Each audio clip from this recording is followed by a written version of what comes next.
Salve María, el podcast católico en español de los Heraldos del Evangelio.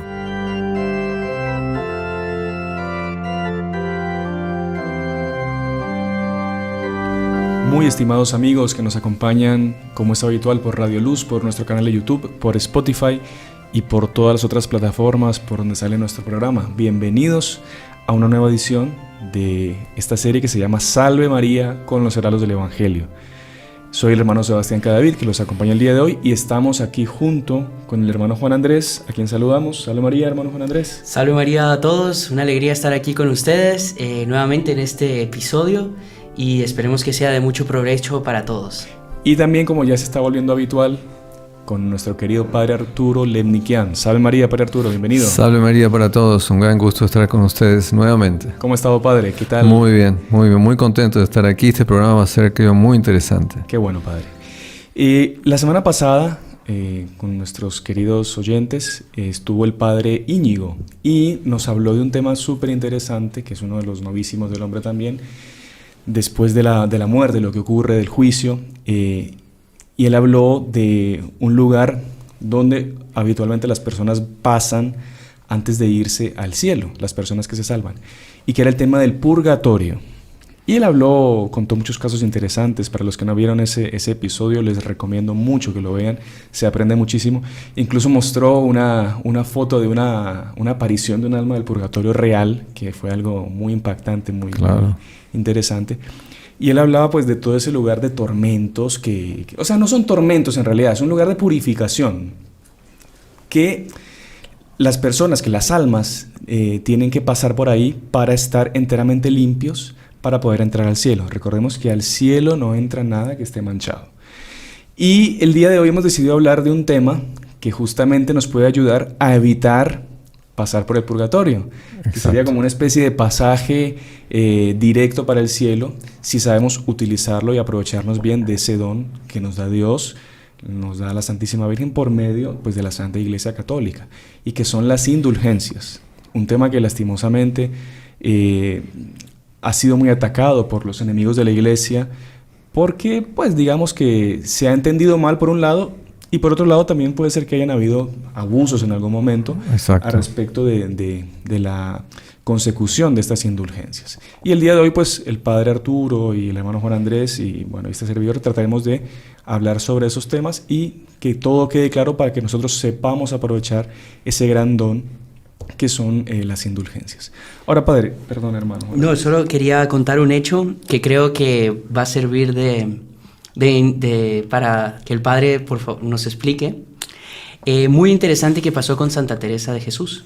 Uh-huh. Santa Teresa de Jesús, una gran santa, una gran mística, ella conversaba directamente con nuestro Señor Jesucristo, o sea, a otro nivel de santidad directamente. Ella incluso pasó por el purgatorio apenas para hacer una genuflexión. Exacto. Y subió al cielo. Pero ella cierta vez estaba así, teniendo una revelación mística, y vio que el alma de una monja se iba directo al cielo, llena de alegría. Y ella le pregunta a nuestro Señor, pero Señor... Una monja que ella decía que tenía una vida muy normal, que no brillaba, digamos, por ser una gran mística, una gran santa. Era lo que le preguntaba a nuestro Señor. Señor, pero si esta era una monja relajada, no relajada tampoco, pero muy normalita. Ningún acto de virtud así extraordinario. Y nuestro Señor le contesta, es que ella era muy devota de las indulgencias. Y por eso ella ni siquiera pasó por el purgatorio. Qué interesante. Entonces, me parece que es interesante comenzar así para... Claro, ilustra muy bien el tema. Lo que es el poder que tienen las indulgencias. Claro. Ahora, Padre, es bueno recordar, ya no lo interrumpimos más, Padre, antes de darle la palabra, que cuando nosotros cometemos un pecado, ¿no? Sobre todo un pecado mortal, nosotros ofendemos a Dios, que es un ser infinito. Y lo que tendríamos que pagar por ese pecado, no tendríamos cómo pagarlo nosotros. Imposible. Porque nosotros somos seres pues, finitos, nuestra alma, lo único que va a estar por toda la eternidad, pero no tendríamos condiciones de reparar un pecado tan grave contra un ser tan superior, tan infinito como es Dios, ¿no? Con la venida de nuestro Señor a la tierra, con la redención, con su muerte en la cruz, Él, por así decir, como que se une a nosotros para poder pagar esa deuda que tendríamos con Dios, ¿no? Entonces, Él nos perdona la pena que sería eterna. Exacto. Pero nos queda una pena temporal, una reparación que nosotros tendríamos que hacer a Dios. A pesar de haber sido cubierta esa pena eterna por nuestro Señor, a nosotros nos queda una pena que tenemos que pagar, que es la pena temporal. ¿Cómo nosotros conseguimos el perdón de los pecados? Con la confesión, ¿no? Nosotros vamos y confesamos nuestros pecados, el Padre nos pone una penitencia, la cumplimos, etc. Pero después nos queda esa pena por pagar. Es como la famosa historia del niño que rompe la ventana jugando en su casa, va y le pide perdón a su papá, el papá lo perdona con todo el cariño del mundo, pero le dice, pero tenés que ver cómo pagar la ventana. Exacto. Él fue perdonado, pero tiene Claro. que conseguir el dinero para pagar la La ventana. culpa fue perdonada, pero el efecto del pecado, Exactamente. ¿no? La Y pena temporal. esa pena temporal que usted bien ya nos está diciendo, se puede pagar en esta tierra Exacto, o en el purgatorio. tal cual. ¿Cómo se paga en esta tierra? Con la oración, con los sacrificios, con el ayuno, con las limosnas o con las indulgencias. Exactamente. Entonces, eso es lo que vamos a hablar el día de hoy, Padre. Ahora, Padre, ¿quién fue el que se inventó esto de las indulgencias? ¿Eso es un invento de quién? ¿La Iglesia? ¿Fue nuestro Señor Jesucristo? ¿Eso tiene un sustento bíblico? No sé si usted nos quiere hablar un poco de eso ahorita, Padre. Viene de la misericordia de nuestro Señor Jesucristo. Nuestro Señor Jesucristo nos quiere ayudar y Él no solo, como acabamos de decir, Él quiso pagar la pena eterna de nuestro pecado, que comer una ofensa a Dios, solo un Dios podía pagarlo. No había otra manera. Un hombre no puede pagar una pena, un pecado cometido contra Dios. Solamente Dios podía pagarlo. Entonces, Él se encarna, se hace hombre para poder pagar esa pena eterna, esa culpa enorme que tenemos por causa del pecado. Pero también entra que nosotros tenemos que participar de ese pago. Porque, como usando el ejemplo ese que es muy, muy bueno, el ejemplo del niño que rompe un vidrio en la casa. Él tiene que reparar esa ofensa que él hizo. Él le pide perdón al Padre. El Padre lo perdona. ¿Por qué? Porque realmente está arrepentido, claro, el niño de haber hecho eso. Entonces, él tiene que pagar las consecuencias del pecado. Sí. Y para eso lo va a hacer en la tierra con sacrificios, ayunos y tal y tal y tal. Pero él también tiene que corregir su corazón. O sea, no basta apenas corregir el efecto del pecado, sino que hay que corregir también la causa del pecado. Porque ¿cuál fue la causa del pecado? La causa del pecado fue que el niño, digamos así, en este caso, estaba haciendo una travesura. Estaba haciendo algo que papá lo había prohibido.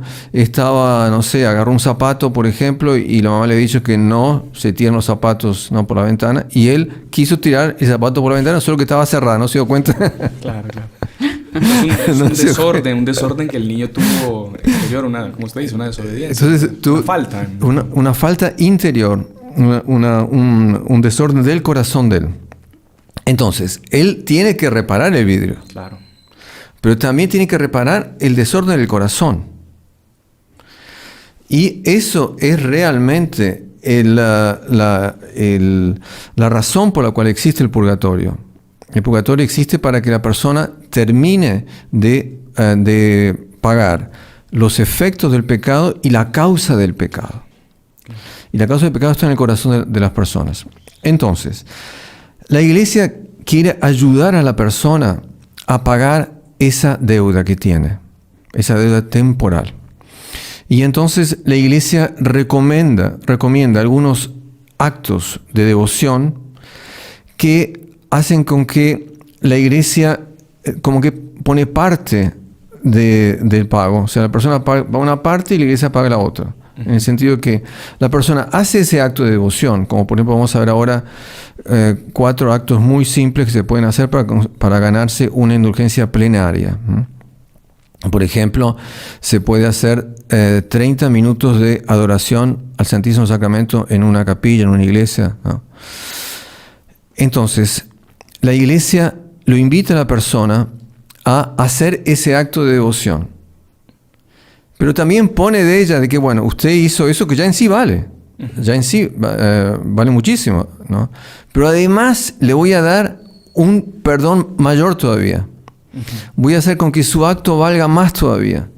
Porque usted va a hacer un acto que es sugerido por la iglesia y le voy a poner como condición que usted se confiese, lo que es mejor todavía, se confiese, que usted, por lo tanto, pide, digamos, que tener el corazón limpio. No se puede ganar ninguna indulgencia en pecado, claro, obviamente. No es un acto meramente exterior que usted hace y ya le perdona los pecados. Exactamente, ¿no? no. Tiene que pedir perdón por sus pecados en la confesión, en claro. el sacramento.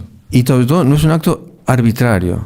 No es, por ejemplo, si yo doy 5 vueltas de bicicleta a la manzana, ya me gano una indulgencia plenaria. No tiene nada que ver. Claro. Eso no es un acto de piedad, es un acto deportivo, ¿no? Que es una de las calumnias que hacen justamente claro. contra las indulgencias, de que es algo que se compra, por ejemplo. No, si usted puede llevar una vida de pecado pésima, lo que quiera, pero usted va a ir a una limosna en la iglesia, a usted le perdonan los pecados. Nada eso que es ver. Mentira, la iglesia totalmente, nunca fue eso. Como usted dice, tiene que estar acompañado de ese arrepentimiento interior y del sacramento. Exacto. Entonces, la iglesia le ayuda y le dice, bueno, mire, confiésese. Segundo. Padre, perdón, antes de que siga el siguiente punto, en la confesión es necesario poner la intención de la indulgencia, o sea, me voy a confesar y voy a incluir en esta confesión el deseo de la indulgencia, o solo por sí ya la confesión vale. No, a rigor solo por sí. Solo por sí. Solo por sí. No necesito explícitamente ponerlo en no es necesario. Es necesario tener la intención de ganarse la indulgencia, claro, cuando hace el acto, ¿no? Cuando o sea, va tener el deseo apenas de hacer los 30 minutos de oración, etc. Entonces, confesar, comulgar, por lo tanto, es la unión con Jesucristo. Usted se purifica y se va a unir con Jesucristo. Entonces la comunión es muy importante. Tercero, se reza por las intenciones del Santo Padre. La oración más o menos que uno quiera. Generalmente es el credo, un Padre Nuestro, una Ave María, pero puede ser la oración que el fiel decide. No hay así una exigencia estricta sobre qué oración quiere hacer. Y en cuarto lugar... Que es muy interesante eso que usted dice. Primero era la unión con Dios y ahora es la unión con la iglesia. Con la iglesia. Al rezar por el Santo Padre. Entonces, claro, entonces te rezas por las intenciones de la iglesia. Exacto. ¿no? Entonces tú se une a la iglesia. Y en cuarto lugar, usted renuncia a cualquier apego al pecado. Quiere decir que usted hace un acto interior por el cual usted no quiere pecar más. Pide a Jesús que le ayude a no pecar más. Entonces todo eso, que parecen así condiciones, ¿no? que serían como que arbitrarias, pero no tienen nada de arbitrario. Son enteramente lógicas y que preparan a la persona justamente para ese cambio de corazón que San Pablo hablaba en la carta a los Efesios, ¿no? Que tenemos que tener tenemos que cambiar el corazón antiguo, el corazón viejo, y revestirnos del corazón nuevo. Revestirse del hombre nuevo. Del hombre nuevo, exactamente. El corazón es Ezequiel, de hecho, que habla del corazón. Pero entonces en la carta de los Efesios, capítulo 4, él habla del hombre viejo, que es el hombre del pecado. Entonces, que eso fue el hombre que fue la causa del pecado, el hombre viejo. Entonces, ahora él se va a transformar en el hombre nuevo. Entonces, él se va a confesar, él va a comulgar, él va a rezar por la iglesia y él va a renunciar a cualquier apego o cualquier deseo de pecado. Entonces, él ya está haciendo en la tierra lo que iba a hacer en el purgatorio. Claro. Por eso que la iglesia le dice, si haces eso, yo te corto el purgatorio. Porque de hecho, lo que está haciendo son actos que equivalen a lo que él haría en el purgatorio en condiciones ciertamente mucho más difíciles, mucho más duras, mucho más exigentes, porque la persona ya murió y él no cumplió eso antes. Sí.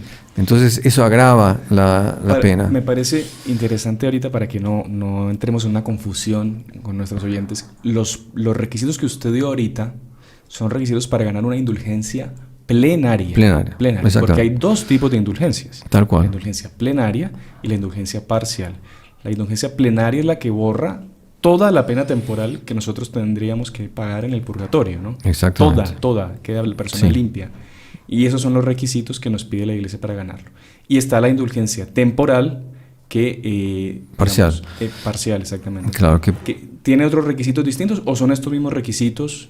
No, son los mismos requisitos, pero los hechos son más simples. Claro. Yo tengo aquí, por ejemplo, después les puedo leer, es una oración, una invocación al Sagrado Corazón de Jesús, el Inmaculado Corazón de María, a San José. Son pequeños actos de virtud que nos dan una indulgencia parcial. Pero que la persona igualmente tiene que estar en el estado de gracia. Ah, sí, claro, si no es imposible ganarla. Pero no claro. es que tenga que, confesarse, comulgar ese día para... O sea, tengo que comulgar y después rezo la oración a San José para ganarme la indulgencia parcial. No, simplemente que esté en estado de gracia, que me haya confesado, que no esté en pecado mortal, hago esa oración, pongo la intención de ganar la indulgencia y la gano. Y la gano, exactamente. Exactamente. Es un poco más fácil. Y siempre tener el desprecio al pecado tanto mortal como venial, ¿no? Claro. Padre, aprovecho a preguntarle, justamente ahora que entró el tema, la confesión puede ser 8 días antes y 8 días después. Exactamente. O sea, también la iglesia hasta eso facilita, ¿no? Exacto, tal cual. Y entonces si la persona se confiesa en esos 8 días, basta una confesión y puede ganar todos los días una indulgencia plenaria. Basta que en cada día haga los otros requisitos, o sea, la comunión, rezar por el Papa, renunciar al pecado y hacer el acto, o sea, que se llama la concesión, las concesiones, ¿no? Hacer el acto de devoción o de oración o de sacrificio o de ayuno, ¿no? Que la Iglesia recomienda para ganarse una indulgencia plenaria. Hay 4 sugestiones, 4 concesiones que son las más conocidas, pero hay muchas más, están todos en el manual de las indulgencias, pero las 4 concesiones son para ganarse una indulgencia, los 4 actos para ganarse una indulgencia plenaria son, en primer lugar,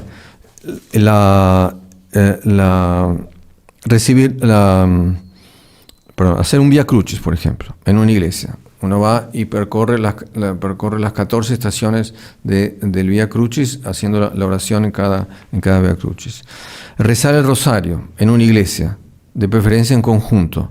Reza el rosario en una iglesia y ya con eso, más las condiciones, se gana una indulgencia plenaria. Otra sería la meditación enfrente al Santísimo Sacramento, expuesto en una iglesia. Y la cuarta sería leer las Escrituras durante 30 minutos. Padre, no sé si usted nos puede aclarar un punto, no sé si va a desviar, pero me parece que es importante. Que hay mucha confusión cuando se habla de meditación. Mucha gente piensa que meditación es estar sentado como un Buda pensando en nada. Le digo esto porque justo hoy estuvimos ahí haciendo una visita y nos hacían esa pregunta, que si la meditación cristiana se refiere a eso de vaciarse de sí mismo y... No, es todo lo contrario. Todo lo contrario. Pero por eso me parece que es interesante. Porque si lo pregunta uno, es la duda que tienen 10. Si no, todas las noches estoy haciendo meditación. Exacto. Entonces, mientras duermo. No, mientras duermo estoy haciendo meditación. No, eso no es meditación. Meditación es justamente pensar en algo elevado, pensar en algo de la fe, pensar en algún tema. Uno lee un trecho de la Escritura y ahí medita sobre eso que está leyendo, o de algún libro de teología, de espiritualidad. O sea, sería como que abstraerse de las cosas del mundo. Ahí sí, exacto. Pero no abstraerse de Dios, claro. Apostar mi alma para las cosas de Dios. Exactamente. Eso que es la meditación. Y lo que la Virgen pide en Fátima. Ella pide, curiosamente, pide meditación, ¿no? Además de oración, ella pide meditación, ¿no? Claro. No, le decía eso porque está esa idea errada de ideologías orientales, culturas orientales, de que meditación es eso, es vaciarse y no pensar en nada. Pero bueno, ya, qué bueno que nos aclara. Exacto. Entonces, tenemos que... La Iglesia, por lo tanto, quiere ayudar a las personas a cumplir esa pena y a reparar los efectos del pecado y a producirse esa transformación interior que se usa muy a menudo en espiritualidad. Se usa una palabra griega que se denomina metanoia. Metanoia quiere decir transformación, una transformación espiritual, en la cual la persona va a transformar aquello que todavía no está bueno, en transformarse en ¿qué? En esa imagen de Dios que Dios puso en el corazón de cada uno cuando lo creó. Dios pone una imagen de Él mismo, y eso es la contribución que Dios hace para la persona. Él pone una imagen de Él mismo en la persona. Pero después la persona tiene que desarrollar esa imagen. Claro. Tiene que llevar esa imagen a un grado pleno designado por Dios para que Él se transforme realmente en la imagen. Entonces Dios como que le pone, ya le muestra el camino, le pone los cimientos del edificio, pero después hay que hacer el edificio, ¿no? Claro. Pero ya nace la persona con los cimientos, ya Dios lo ayudó y le indica, ¿no? Cómo que tiene que ser esa imagen de Dios que se tiene que reflejar en el corazón de la persona y que por lo tanto se va a reflejar en todo lo que la persona hace. Claro. Porque la persona lo que va a ser un reflejo de esa imagen, imago Dei, ¿no? De esa imagen que Dios puso en el corazón de él cuando nació. Claro. Imagen y semejanza de Dios somos nosotros, ¿no? O sea, Exacto. somos, claro. La semejanza, eso lo explica creo que San Anselmo, que uno pierde la semejanza a Dios cuando comete los pecados. Y uno pasa de ser semejante a Dios a ser desemejante cuando uno comete pecados. Ahí Entonces está. se va alejando de lo que usted dice, de lo que somos llamados a ser, que somos imagen de Dios y semejanza, a hacer todo lo contrario. Tal cual. Y por eso cuando uno llega al juicio de Dios y uno ve, porque Dios le da por una iluminación, le muestra lo que fue su vida y lo que usted estaba llamado a hacer y lo que usted es. Si usted se salva, la misma persona casi que se tira de cabeza al purgatorio porque Claro. quiere cuanto antes purificarse. Exactamente. Y poder volver a ser esa Ajá. imagen pura, limpísima de Dios y estar en el cielo con él por la eternidad. Claro, por eso el purgatorio es también una manifestación de la misericordia de Dios para la persona. Porque imaginemos la situación en la cual solo existiría cielo e infierno. Claro. La mayoría de las personas iban al infierno, Claro. porque no pueden ir al cielo. Entonces no hay otra opción.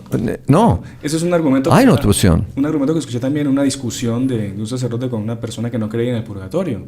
Decía eso, mire, escúcheme una cosa. Entonces, usted tuvo papás, abuelos, bisabuelos. Exacto. Puede ser que tenga familiares difuntos. Ujú.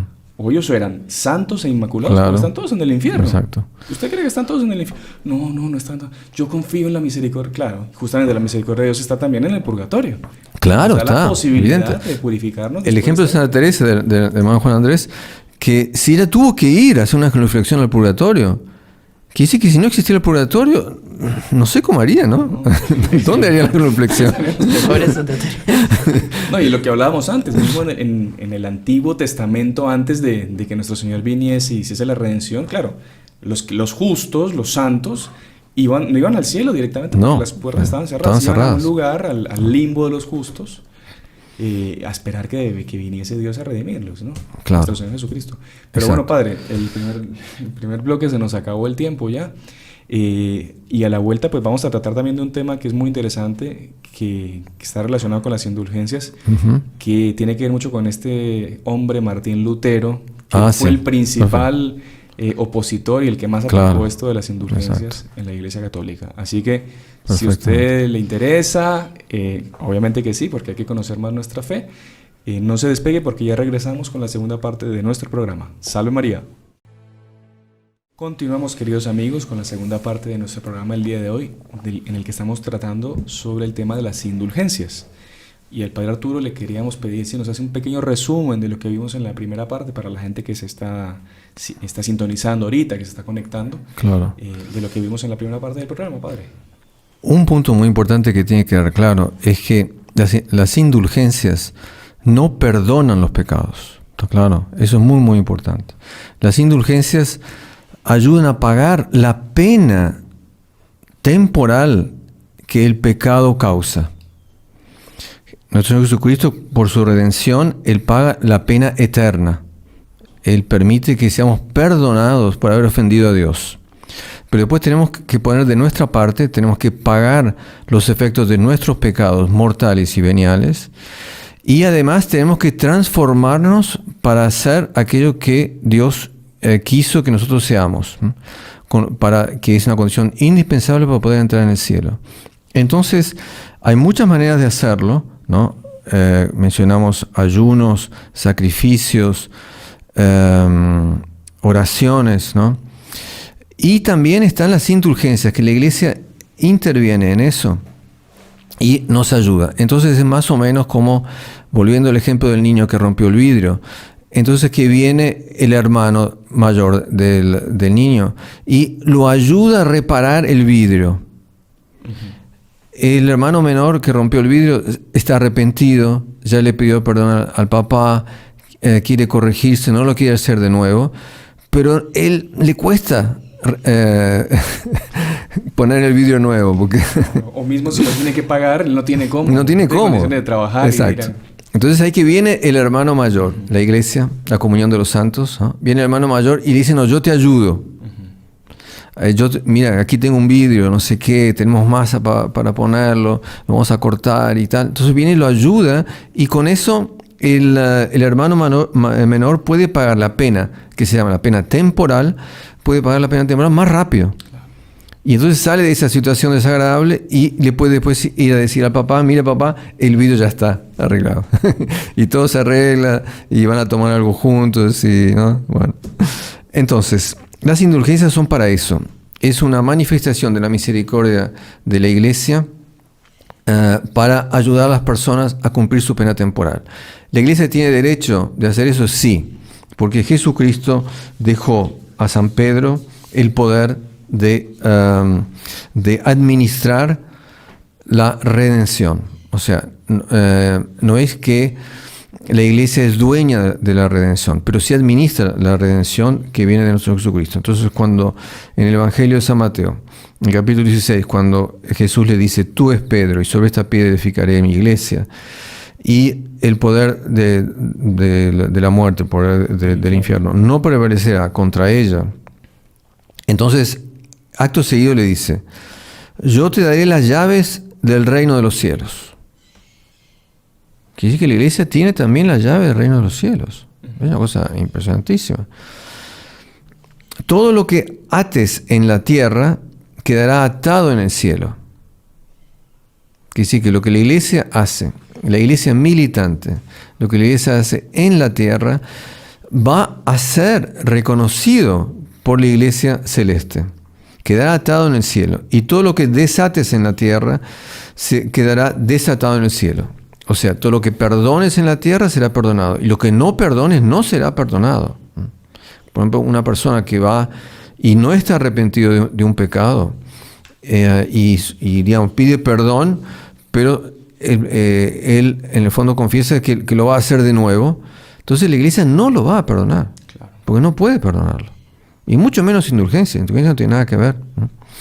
Entonces, la iglesia tiene el poder de administrar lo que se llama el tesoro de la iglesia, que son todas esas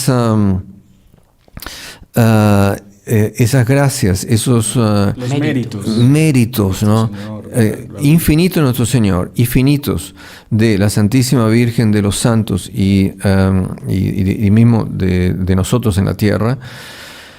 La iglesia lo puede administrar y como que lo distribuye en función de la necesidad de cada uno. Entonces uno puede ganarse una indulgencia plenaria, como vimos, cumpliendo esas 4 condiciones que son, vamos a repetir, la confesión, que puede ser sacramental, individual, 8 días antes, 8 días después. Recibir la Eucaristía, rezar por el Santo Padre, un credo, un Padre Nuestro, de María, una oración que el fiel puede decidir, y estar desapegado del pecado, no querer pecar más. Esas son las 4 condiciones que siempre tenemos que cumplir para ganarnos una indulgencia plenaria. Y después están los actos que hay que hacer, que son las concesiones que la Iglesia da para que ese acto de oración, de sacrificio, de ayuno, de limosna, de lo que sea, esté beneficiado, esté aumentado por una indulgencia plenaria. Esas indulgencias plenarias las puedo ganar para mí. La persona puede ganar solo una indulgencia por día. O la puedo ofrecer por una alma del purgatorio. Y mismo puedo ofrecerla por una alma concretamente, por ejemplo, de mi familia, un amigo, alguien que murió y tal. La puedo ofrecer. Pero porque nosotros no podemos saber si nuestros familiares difuntos ya están en el cielo. Claro. No sabemos. Si todavía están en el purgatorio, necesitan oración. Pero va a ser la iglesia, va a ser Jesucristo que va a decidir para quién se aplica. pero yo la puedo ofrecer. Pero claro, yo no tengo poder de decisión de la indulgencia. No, claro. Sea, yo puedo decir, no, yo quiero que esta indulgencia se aplique a mi papá. Exactamente. Caso mi papá está en el purgatorio, puede ser que la necesite. Dios, la necesite y se la conceda. Caso él ya está en el cielo, pues Dios la aplica a otra persona. Exactamente. Interesante eso. Y también depende del estado, ¿no?, espiritual que la persona está en el purgatorio, si ya está pronto para ir al cielo o no. Claro. Entonces, si ya está pronto y está solo esperando algo más, justamente ese más que yo le voy a ofrecer, y con eso él va a poder ir al purgatorio cuanto antes. Sí. Entonces, ejemplos de indulgencias plenarias hay muchas, ¿no? Todo esto está en el manual de las indulgencias. La Iglesia tiene un dicasterio, que es un departamento especializado en lo que se llama la penitenciaría apostólica, o sea, de todas las penitencias, de todos los castigos y penas y tal que la persona tiene que cumplir. Se llama la penitenciaría apostólica, que es un dicasterio, un departamento especializado de la curia romana, o sea, del gobierno romano. Todas son palabras romanas que después fueron tomando otro sentido, pero quiere decir eso, ¿no? El gobierno romano. Y que se refiere a lo que se llama el fuero interno de la persona. Esto es relativo al fuero interno de la persona. Y uno de los grandes sectores que cuida la penitenciaría apostólica es la emisión y gobernanza de las indulgencias. Entonces hay un manual que es reeditado cada tantos años, creo que el primero fue hecho en el año 68, bueno, el Papa Pablo VI, que regula las indulgencias y que determina cuáles actos son merecedores de una indulgencia parcial o de una indulgencia plenaria. Entonces, entre los actos, que son muchos, que voy a mencionar solo algunos, de las indulgencias plenarias, está justamente el rezar el Vía Crucis, como mencionamos, el rezar el Rosario, adoración al Santísimo Sacramento, al menos durante media hora delante del Santísimo Sacramento, hacer la adoración de la cruz, también la adoración en la acción litúrgica del Viernes Santo. Se puede ganar, por ejemplo, una indulgencia plenaria adornando la cruz el Viernes Santo, ¿no? En la ceremonia del Viernes de la Pasión, de la adoración de la cruz, se gana en el Viernes Santo. Realizar ejercicios espirituales o retiros similares, a menos de 3 días de duración. Por ejemplo, hay ciertas oraciones como el acto de reparación, Jesús dulcísimo, miradme, oh mi amado y buen Jesús, veni Espíritu Creador, no el veni Creator, ¿no? Todas esas son oraciones que la persona puede hacer, que estas oraciones, junto con las 4 condiciones, se gana la indulgencia plenaria. Por ejemplo, cuando uno asiste a una misa de un sacerdote de aniversario, de 25 años de sacerdote, 50 años, 60 años, el también, que participe de esa misa también gana una indulgencia plenaria. En la primera comunión. En la primera comunión también. Los que asisten a una primera Los que asisten también pueden ganarse una... O sea, la Iglesia quiere ayudar, quiere ayudar de una manera impresionante. Bueno, la lista es grande. Creo que también el cantar el Te Deum el 1 de enero. ¿Es el primero o es el 31? El primero era. No, el 31. Creo que es la misa del 31 a la noche. El primero es cuando se canta el Veni Creator. Es verdad. O sea, los 2 días. Los 2 días. Entonces, el 31 cantando el Te Deum en acción de gracias por el año que pasó. Y el primero cantando, invocando el Espíritu Santo para el año que viene. También quien asiste a una primera misa de un sacerdote también. La primera misa después de ordenado un sacerdote. También exactamente. Una indulgencia plenaria. También si le besa las manos, ¿no? Claro. Bueno, hoy en día con la pandemia es difícil, ¿verdad? Entonces, se puede ganar una indulgencia plenaria por día. Pero en el momento de la muerte, digamos que la persona ya se ganó una indulgencia plenaria por la mañana y se está muriendo por la tarde, en el momento que se llama el articulus mortis, ahí la Iglesia abre todo su corazón. ¿No? Le puede dar una indulgencia plenaria sin ningún problema, si reza, por ejemplo... Y ahí sin condiciones, o sea, en el sentido de que pues no va a tener condiciones de cumplir el acto porque se está muriendo. Exactamente. Pero las básicas sí, digamos, de estar arrepentido de los pecados, seguramente la confesión, que el Padre va a estar ahí, ¿no? Exactamente. ¿Y esa el Padre la da en el sacramento de la extrema unción o la puede dar después, generalmente? Es después. Sí. No es que haga parte del sacramento.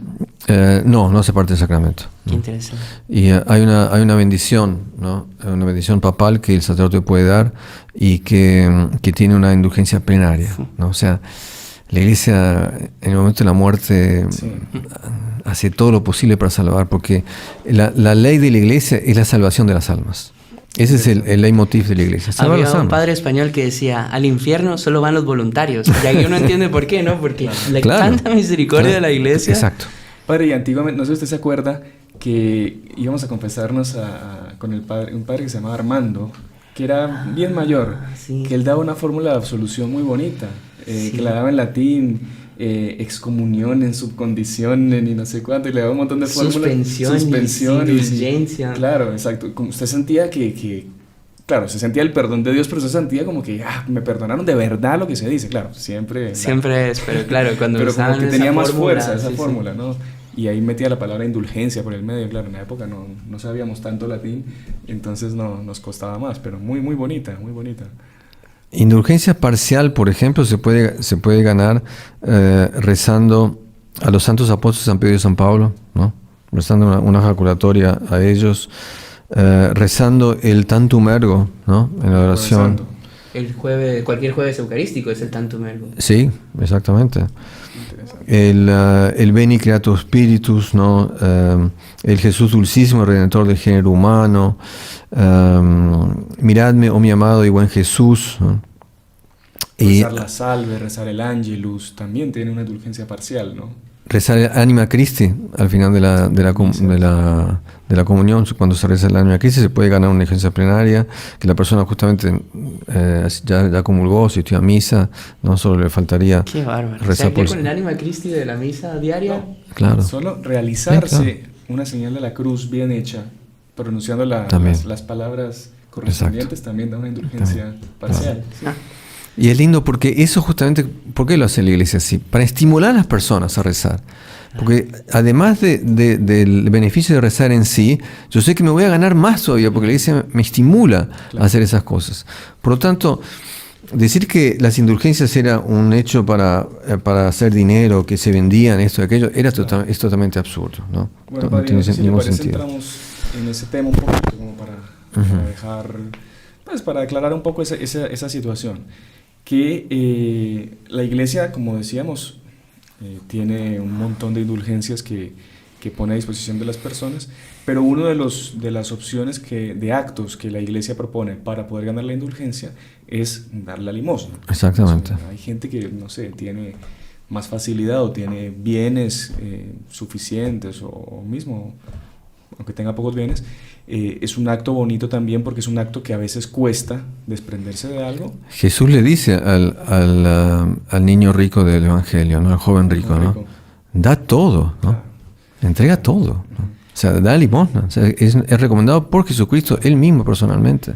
Entonces muchos se han aprovechado de esa situación para decir que no, que lo que hacía la iglesia en el fondo era vender esas indulgencias y con eso compraban el perdón de los pecados, lo que es una gran mentira. Sí. Y esto, el origen de toda esta crítica al tema de las indulgencias se dio con el monje Martín Lutero.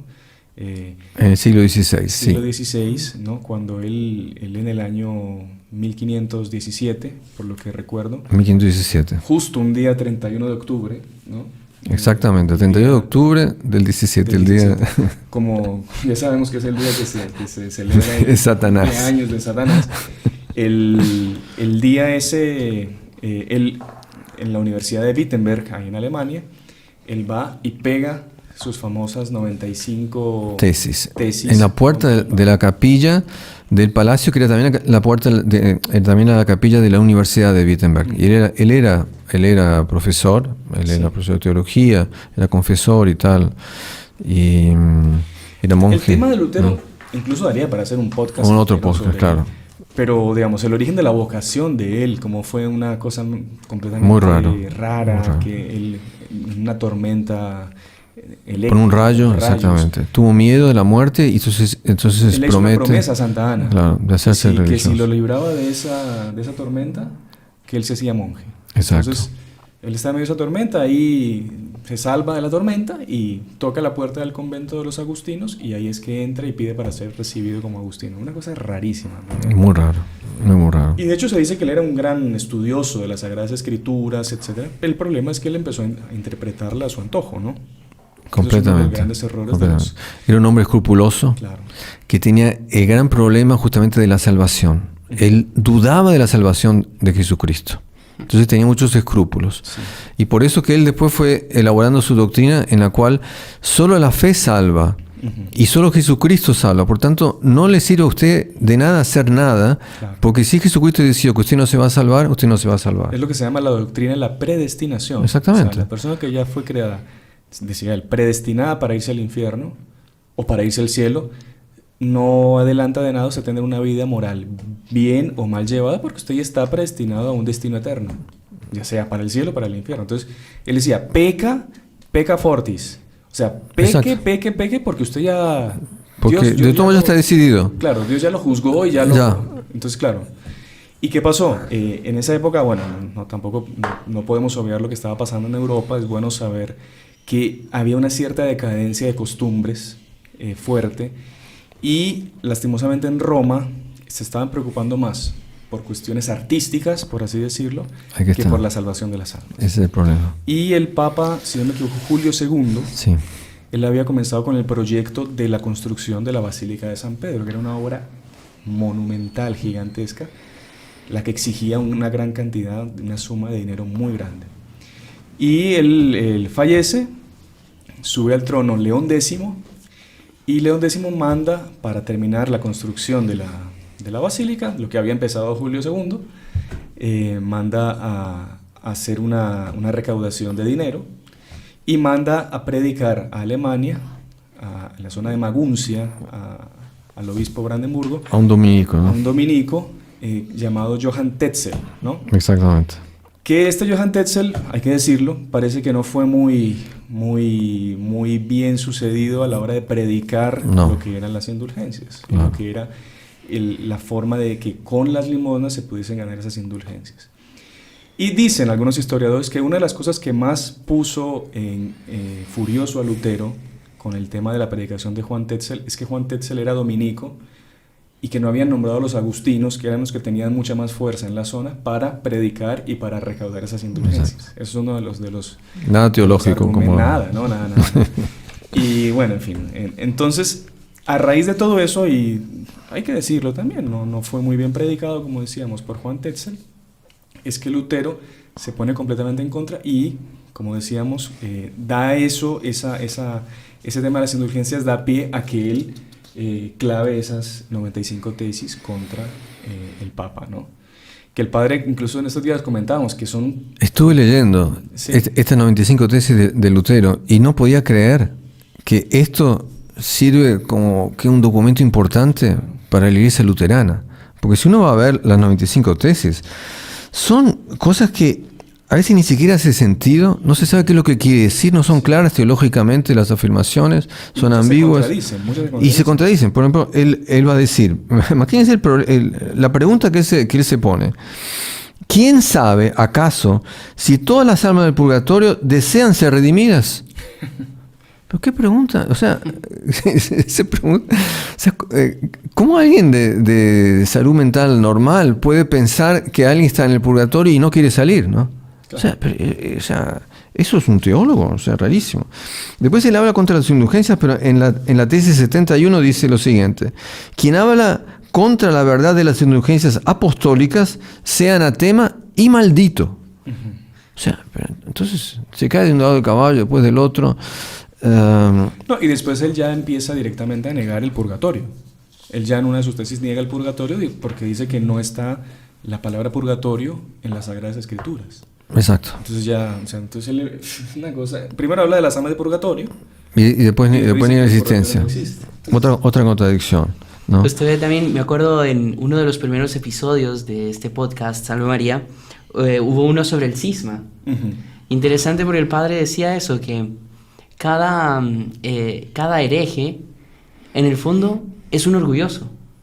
Yo sé que ese orgullo le ciega y ni siquiera es capaz de ver, reconocer, etcétera, y se va por las ramas directamente. Y que es muy raro que haya una herejía que se sustente teológicamente. O sea, siempre la teología es un segundo una segunda excusa. Claro, claro. Nunca es la primera, algo doctrinario. Lo primero es querer justificar una forma de vivir pésima, ¿no? Exactamente. Usted va a ver las principales herejías de todos los tiempos han sido eso, principalmente por temas morales. Temas morales y justificados. Claro. Estilos de vida pésimos, ¿no? Claro, él tenía un problema de conciencia por causa de la vida totalmente desreglada que él llevaba y quería entonces elaborar una teoría de la misericordia de Dios basado en ese tipo de actitudes. Y entonces él hace afirmaciones como por ejemplo dice que los moribundos son absueltos de todas sus culpas a causa de la muerte. Quiere decir que si la persona va a morir ya está perdonado de todo. Sí. Cosa más rara, ¿de dónde se sacó esto? Y ya son muertos para las leyes canónicas, quedando de derecho exentos de ellas. O sea que todo lo que la iglesia... Sí, le está negando la unión que hay entre la iglesia gloriosa totalmente, claro. Y la militante. Y que Jesús le dice a San Pedro, lo que atares en la tierra se atado en el cielo. Entonces no. Por lo tanto, esta frase aquí niega esa frase de Jesús. O sea, estas 95 tesis son realmente, si alguien tiene curiosidad y da mucha de verlas. Porque hoy en día, a nosotros que nos toca a veces controlar los comentarios en el canal mismo, vemos mucha gente que pertenece a digamos, vamos a decirlo así, denominaciones distintas a la católica. Por y también lo que católicos son ignorantes también. Sí, muchos. También, muchos, sí. Que lo que hacen es repetir como loros afirmaciones que ellos mismos ni saben sustentar. Entonces, ¿de qué valió la sangre de Jesús y no sé cuánto? ¿Para qué la confesión? Yo me confieso directamente con Dios, no sé qué.